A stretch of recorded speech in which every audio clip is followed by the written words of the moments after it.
Πέρασε ένας χρόνος από τότε που με άφησες. Ακόμα ακούω τη φωνή σου. Δεν φαντάζεσαι πόσο μου λείπεις κάθε μέρα και πιο πολύ. Έμεινα μισός, γεμάτος θυμό. Παιδιά, σας παρακαλώ, Σάκο! Χρύσα! Πολλά αλλάζουν. Είναι σοβαρό. Οι βλάβες στο νεφρό είναι μεγάλες. Έχεις περάσει κάθε όριο.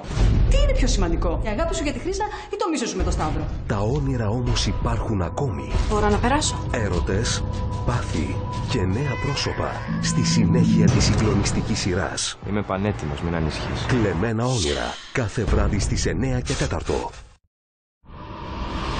Πέρασε ένας χρόνος από τότε που με άφησες. Ακόμα ακούω τη φωνή σου.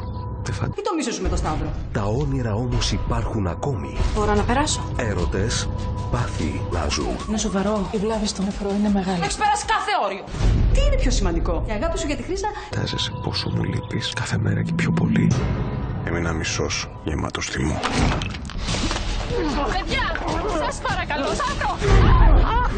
Χρύσα! Πολλά